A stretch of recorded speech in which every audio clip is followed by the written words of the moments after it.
तो स्टूडेंट वापस से आपका प्रॉब्लम का सॉल्यूशन लेके आया हूं स्टैंडर्ड 10 जीएसईबी के लिए। जीएसईबी यानी कि Gujarat board, and Gujarat board को एनसीईआरटी के भी नाम से जानते हैं। Gujarati medium, Hindi medium, English medium के अंदर ज्यादातर हमेशा यही प्रॉब्लम होता है ये टाइम पे, और वो क्या है कि सर हम हिंदी चूज करें या संस्कृत, हम क्या पसंद करें जिससे हम ज्यादा स्कोर कर सके। हमें हिंदी में इंटरेस्ट है पर संस्कृत आता नहीं है, और संस्कृत आता है तो मार्क्स कैसे स्कोर करें। दोनों के अंदर का डिफरेंसेस आज हम जानने वाले हैं कि अगर हम संस्कृत लेते हैं तो क्या बेनिफिट है, और अगर हम हिंदी ले लेते हैं तो क्या बेनिफिट है। तो दोनों के बीच में हम जो है वो कंपेयर करके बताएंगे, और फिर निर्णय है आपका, नहीं कि मेरा। आपको जो पसंद करना हो लो, और वो पसंद करने के बाद अगर आप आगे बढ़ते हो तो आपको कोई नहीं रोक पाएगा। अगर आप चाहते हो मैं 80 आउट ऑफ 80 स्कोर करूं, आ सकता है, क्यों नहीं आ सकता है, परंतु अगर आपका मन के हिसाब से अगर आप पसंदीदा सब्जेक्ट आता है तो बाकी नहीं आएगा। तो कैसे होता है जरा ध्यान से समझेंगे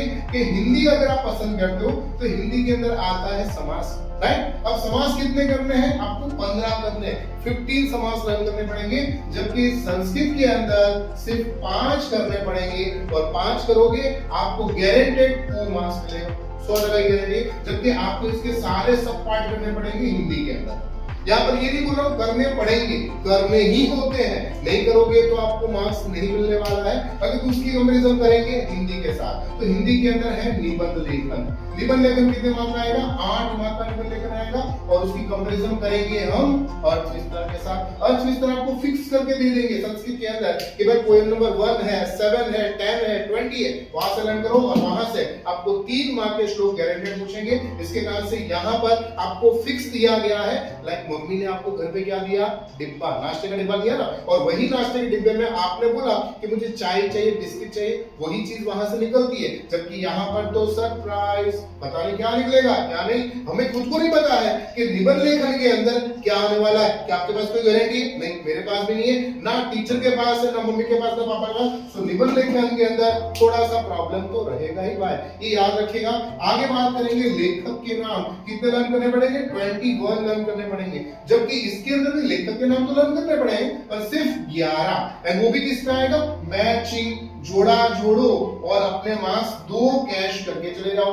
पूरे के पूरे 2 मार्क्स आपके हाथ में आ सकते हैं, और इसके अंदर लिखना भी नहीं है। अभी तो ये नया रूल्स आया, लिखना नहीं है, सिर्फ मैच कर दो, और 2 मार्क्स आपके 11 ऑथर के नाम लर्न करना है। और वो भी मैं आपको ट्रिक बताऊंगा कैसे लर्न करना है, कहां लर्न करना है। जबकि इसके अंदर 21 ऑथर के नाम आएंगे, और पूछेंगे पता नहीं, हमें भी पता नहीं, आपको भी पता नहीं, परंतु लेखक के नाम जो आपको 1 लाइन आंसर आएगा, 2 लाइन आंसर आएगा, और लॉन्ग आंसर आएगा, वहां पर आपको लिख के देना ही पड़ेगा। और अगर आप लिख के नहीं देते हो तो आपको काफी सारे प्रॉब्लम्स आ सकते हैं। साहित्य का लर्न करो, व्याकरण लर्न करो, और इसके अलावा कॉम्प्रिहेंशन है, कौन किसको कहता है, इसको आप मैचिंग करो, और इसके द्वारा आपको काफी सारे अच्छे मार्क्स मिल सकते हैं। सो अगर आप चाहते हो कि हिंदी के अंदर मुझे 80 अप स्कोर करना है और संस्कृत के अंदर 80 अप स्कोर करना है, तो एक बात आपको खास याद रखना पड़ेगा, वो चीज है कि आपको दोनों की कंपैरिजन करने के बाद हमेशा ये करना है कि हिंदी के अंदर लिखना सबसे ज्यादा जरूर रहेगा, और आप लिखोगे नहीं तो आपको मार्क्स नहीं मिलेगा। क्योंकि आपके जो 3 घंटे का पेपर रहेगा,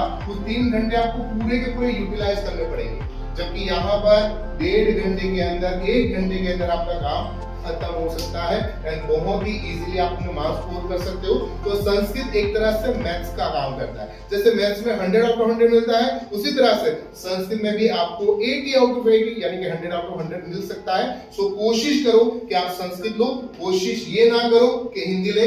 हिंदी से एच बनता है, हार्डवर्क करने के लिए तैयार हो, संस्कृत स्मार्ट वर्क करने के लिए आपको तैयार होना पड़ेगा। और आज का समय मोबाइल का है, और मोबाइल का समय में स्मार्टफोन आया है, तो संस्कृत पसंद करना सबसे ज्यादा इजी रहेगा मेरे हिसाब से। So all the very best. आपने क्या पसंद किया है मुझे जरूर बताएगा। तब तक आपका दोस्त, आपका मित्र, आपका गुरु Mahendra Joshi. Thank you very much.